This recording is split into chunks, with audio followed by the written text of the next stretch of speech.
Adventures in time and space, transcribed in future tense.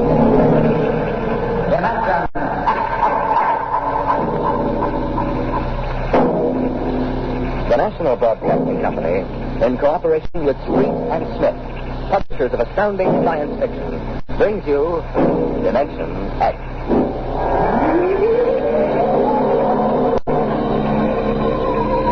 On a high hill in Samoa, there is a grave.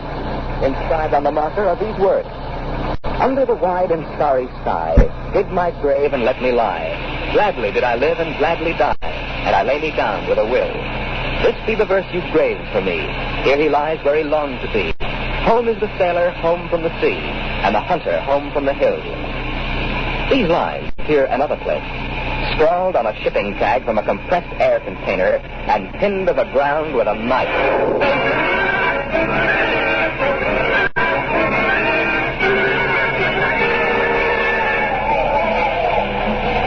It wasn't much of a fair, as fairs go. The trotting races wouldn't be held till 8 o'clock at night. The flags and bunting drooped in the gray afternoon, and the pitchmen seemed discouraged. A large black cabriolet limousine stood at the side of the road, 32 cylinders purring quietly. And over the dust and the clatter of the fair, a bullhorn blasted its highest pitch. "Hurry, hurry, hurry! This way to the moon rocket! The moon rocket! See it fly! The actual type rocket used by the first man to fly it! Chills, thrills, the romance of space! You can ride in it for only $25! Hurry, hurry, hurry!" Henry. Yes, sir. I'm getting up. But the board meeting, sir, you're due in Kansas City at 4. You gotta need another $5 gold piece? Oh, no, sir. You trying to tell me what to do? No, sir. Of course not, sir. Then get this confounded buffalo rope off my legs. Get it off. Just a minute, sir. I'll help you. Let go of me. Of course, sir. Watch your head on the door, sir. Let go of me. I'm sorry, sir. That's the ship. Rotten old tub. Single jet type of fractional midriff controls. Stay here, Henry. I'm going over.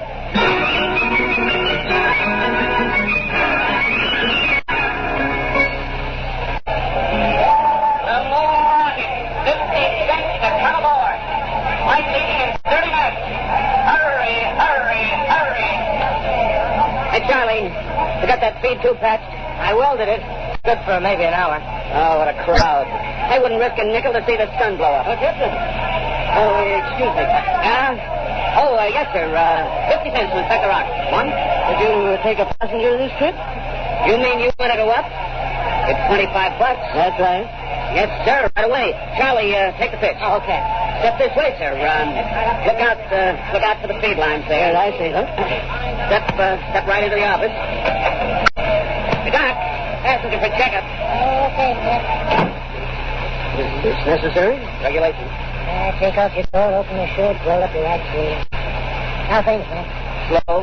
We're not drawing as much as the coot set. Yeah, we'll pick up tonight with the trotters. Well, I'm ready, Doctor. All right. Your arm. All right. Breathe in. Out. Breathe. Breathe. Breathe.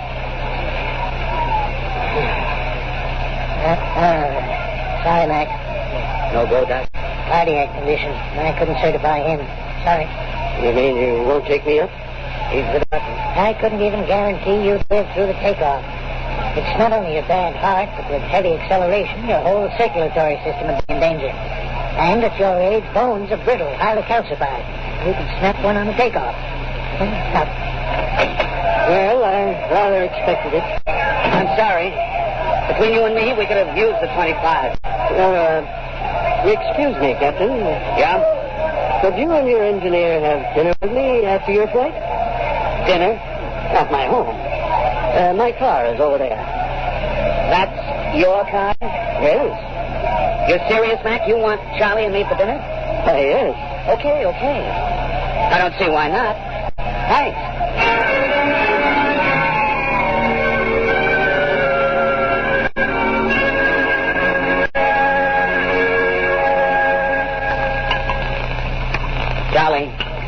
Charlie, you had enough. oh, lay off, man. Oh, that's perfectly all right, Captain McIntyre. A cigar? Thanks. Light? Yes, thanks. It was hard for me to see why any holder of a master's ticket would put the Earth-Moon run. I didn't like it. Yeah. Don't hand us that. It was little Jimmy walked you out. All right. So I took a few drinks. I could have squared that.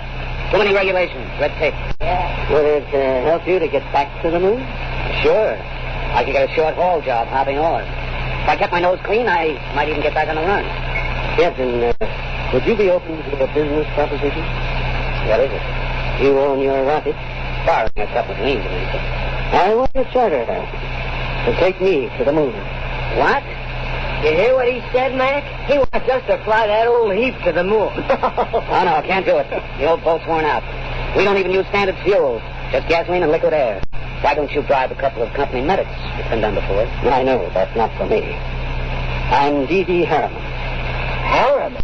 Why, you own the company. I own a large percentage of the company, but the other directors won't permit me to jeopardize the franchise. Can you tie that, Mac? A guy with half the money in the world, and he's up the creek. Shut up, Charlie. He's right. Well, Captain, it's against the law. I'd make it worth your while. Sure he would, Mac. D.D. Harriman. He'd make it worth our while. Mac, in the city. Why do you want to go to the moon so bad, Mr. Harriman? It's the one thing I've really wanted to do all my life. I'm maybe 50 years older than you are. When I was a kid, nobody believed we'd really reach the moon. You've seen rockets all your lives, but when I was a boy, they laughed at the idea. But I believed. I wanted the moon then. I used to stand in the backyard and stare.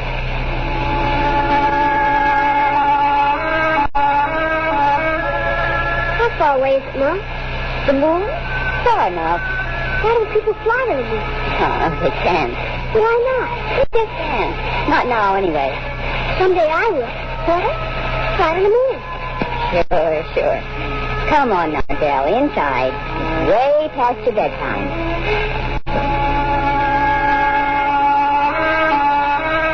I wanted to go to college. Engineering.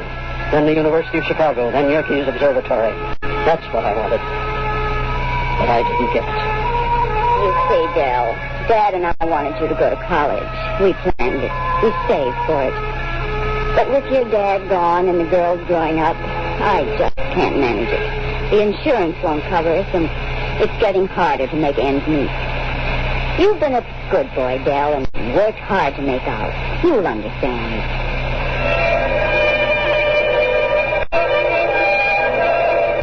I understood. And I worked. Stock boy at the old Ford plant in Detroit. Accountant. Credit manager for a mail order house. And then New York. Wall Street. And then transportation. The monorail line between New York and Chicago. The Atlantic Pressure Tunnel. And then Harriman rockets. Dell, I want to talk to you. But I'm working, Charlotte. You talk to me now, Dell, or you may not get another chance. What is? Fred Lockwood. He sold out again? I run the business, Charlotte. Well, I'm fed up with what to hear. I married you because I love you. I still love you, but I'm fed up. Now, what is it, Charlotte? We're not young anymore, Dell. I'm tired. I'm not asking for millions, just a little life for the two of us. I'll pull the money out. I know you will. 20 hours a day on benzodine to stay awake and neobarbital to sleep. Dell, I can't stop you from doing this to yourself, but I won't let you do it to me.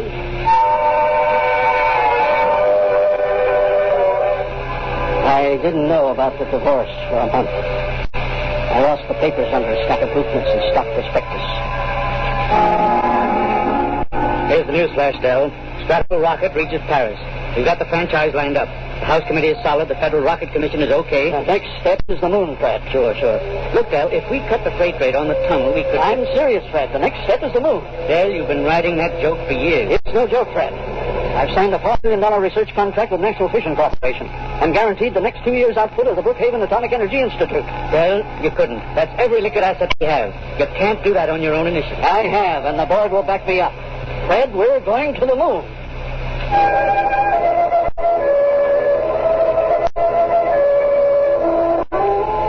It took 2 fraudulent bankruptcies and an investigation by the Securities and Exchange Commission before we did it.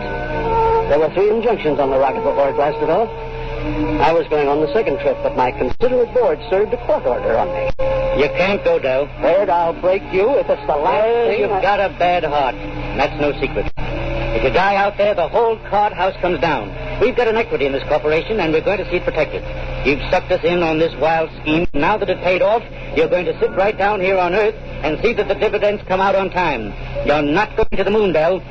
Forget it. I never went.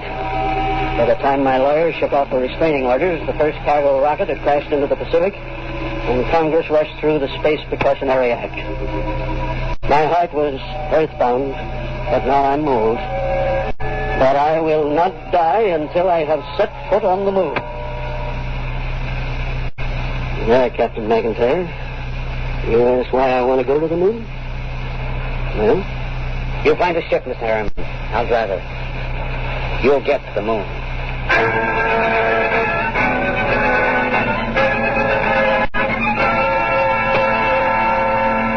But, Mr. Harriman, you heard me. Sell out my holdings. I want every share I own realized in cash as soon as possible. But it'll depress the market, sir. You won't realize the full value of your holdings. Don't you think I know that? I was juggling stock before you were born. I can afford to take the loss. Yes, sir. Oh, Mr. Harriman, there are two men outside. Who are they? Captain McIntyre and a Mr. Schwartz. So send them in, Henry. What are you waiting for? Yes, of course. This way, gentlemen. Mr. Harriman. Captain McIntyre, glad to see you. And Mr. Schwartz, come right in. You weren't kidding about that job for us, were you? Certainly not. You're not backing out on me, are you? No, we need the job. Yeah.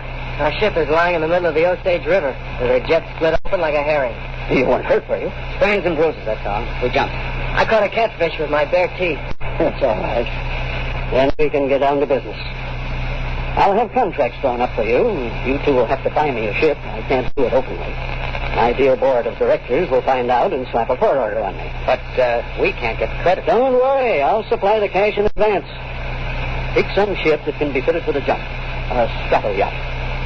Move to a piece of desert.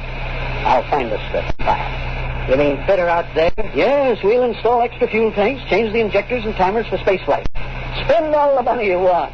I'll see that you get it.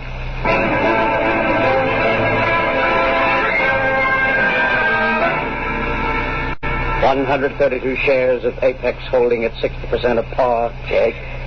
52.3 of Spaceways fuel, 50% of par. Check. And that is the list. Mr. Harriman, there's a process server outside. What is it? I don't know, sir, but I think it's a subpoena. I was expecting that. Henry, get Mr. Commons on the phone. Yes, sir. I think it's time for my lawyer.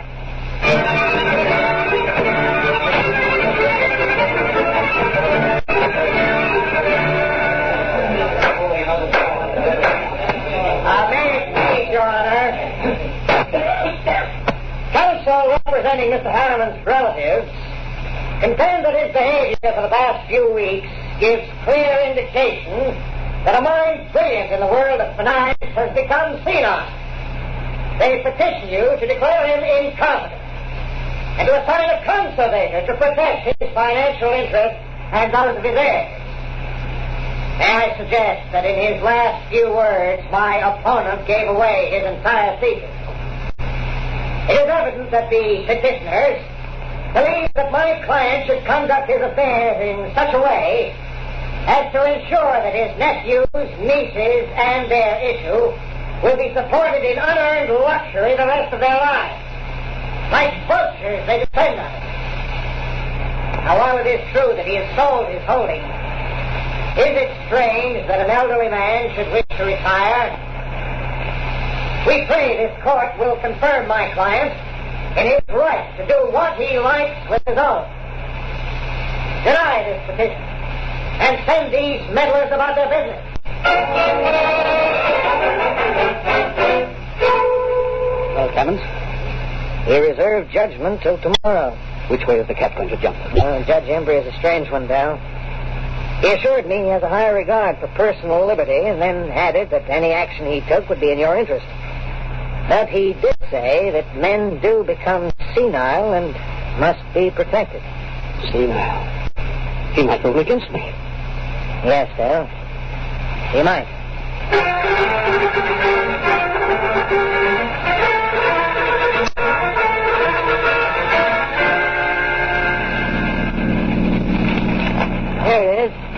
Eccentric millionaire disappeared. Are you eccentric, Mr. Harriman? Well, they used to call me crazy. It depends on your credit rating. A bench warrant under contempt proceedings has been issued. They won't find me out here. How's the work going, Charlie? Oh, my end's in pretty good shape. We finished the second pressure test on the new tanks and fuel lines today. The ground tests are all done except the calibrations. Take about 4 hours unless I run into bugs. How about supplies? Food and water on board. 3 vacuum suits, a spare, and service kits. I'm short navigation equipment, but give me a sextant and I'll get you down on the moon at any spot you name. Just from a general knowledge of relative speeds and orbit. All right, Columbus. We know you can hit the floor with your hat. Are you ready to go? My nephews will have detectives out looking for me. Well, I could run those calibration tests tonight. Take till midnight.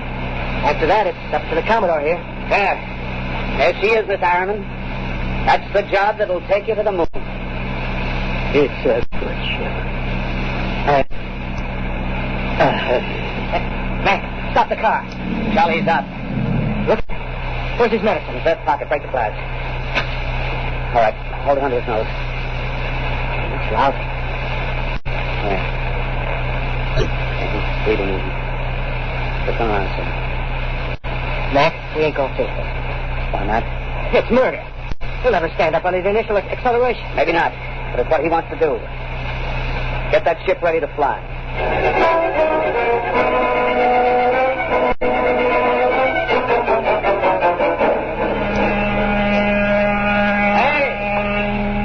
Hey, you!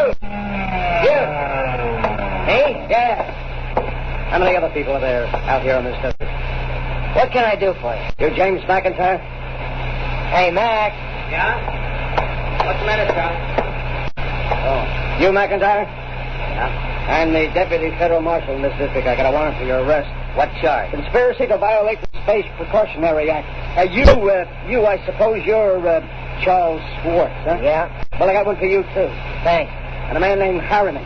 Got a court order to put seals on your spaceship. We haven't got any spaceship. What are you doing, kidding me? What's that, a kiddie car? Strato yacht. Oh, yeah? Well, if it seals on it till the spaceship shows up. Now, come on, where's Harriman? In the shed. Over there. What shed are you talking? Oh, my knuckle. That's the one I broke playing football. I'm always hurting that thing. Charlie, we gotta hurry. Get Pop into the cabin and strap him into his hammock. Right. So long, Deputy. Oh, my knuckle.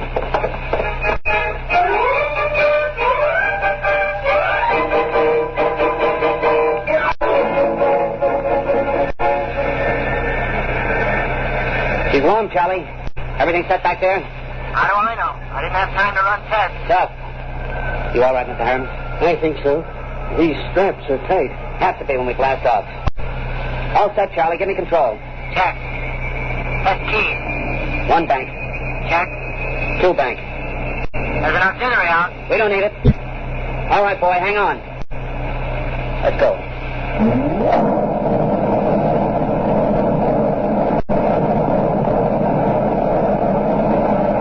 How are you, Pop? Really fine. Couldn't be better. You better stay in your hammock. I'll loosen the straps a little. What is it? Nothing. Just go easy on that side. Pop, you ain't fooling me, man. You got a couple of busted ribs. Well, there isn't much I can do until we ground. You take a neobarbital and I'll wake you when we cut you. No, I'll stay awake. Okay. Just as you say, Pop.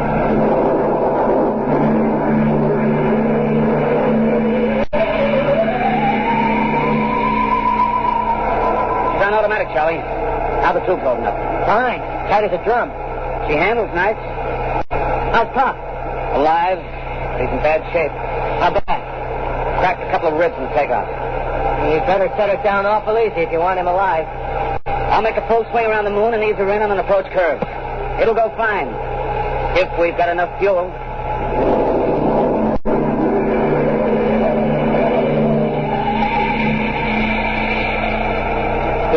What? Who called me? Something wrong, Pop? I thought somebody was calling me. I must have been asleep. I swung your hammock around. They're breaking now. There she is ahead. The moon. I've seen 1,000 photographs. There. That's Copernicus. The tycoon. Minerva Mine Stone. You know it all right, Pop. Where are you landing? Mare Imbrium. between Aristobulus and Archimedes? That's about 40 miles from Luna City, isn't it? Sure. It won't be easy landing with a ground approach radar, will it? I've done it before. Not without a second pilot to punch the statometer. Pop, you ought to have a mate's ticket. You know the whole routine. You must have really studied up. Yes, that's all I could to study till now. Oh, look at her. The moon. I feel as if I were coming home. Yeah. Charlie. Yo. I'm taking you in. Cut in full power. Make it good, Mac. Pop can't take a rough one. Shut up and give me the power. I'll do my best. Okay, statometer setting punch. Hang on, here we go.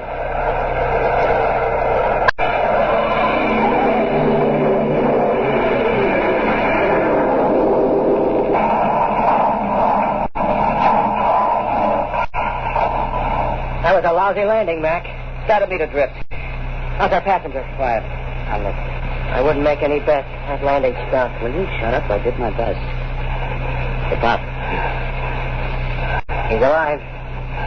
Blood on his mouth. All right, take it easy, Pop. We're down. Where? Take it easy. Vacuum suits.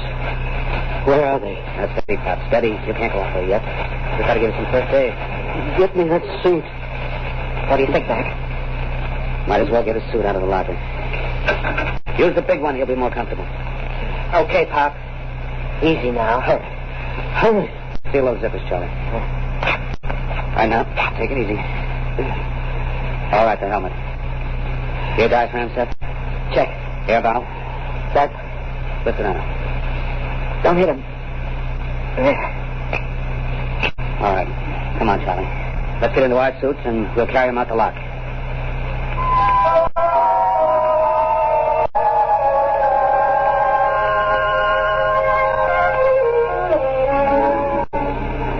Easy.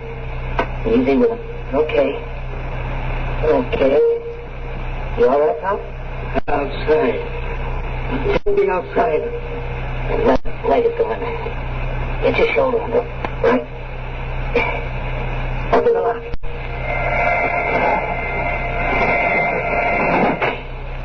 All right, Pop. Come on.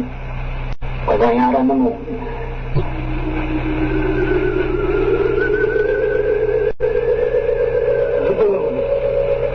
All right. We're going to leave you out here to look around. While we get ready for the hike to come. You all right? We have to break out air bottles and rig a stretcher. It's 40 miles into the dome. Charlie, pop something behind his head. Okay. There. Comfortable, Pop? We'll be back soon.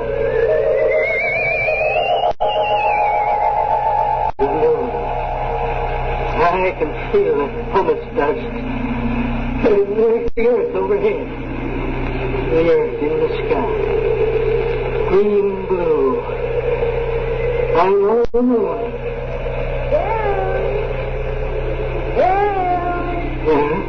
Sean?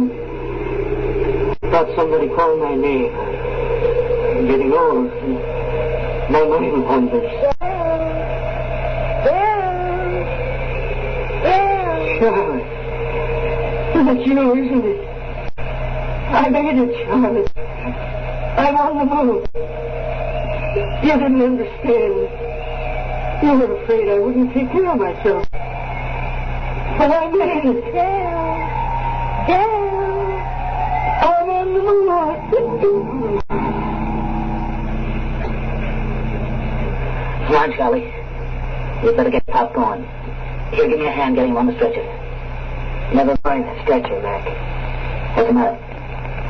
We won't need it. He's dead. Oh. We better get out the pumice skis and the air bottles. A long walk to come. Yeah. What about him? Looks as if he's left him, doesn't he? Propped up, looking out on the pumice. Well, he got to the moon. Come on. Let's start walking.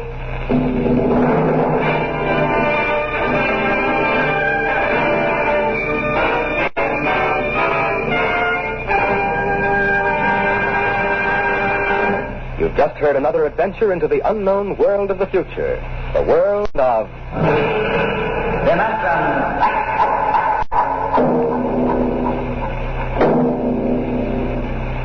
Imagine a planet somewhere in the universe where night comes only once in 1,000 years. The friendly darkness night brings to our own world. On this far-off planet is a thing of terror, a breeder of panic and evil. Be with us next week as we bring you Isaac Asimov's Nightfall.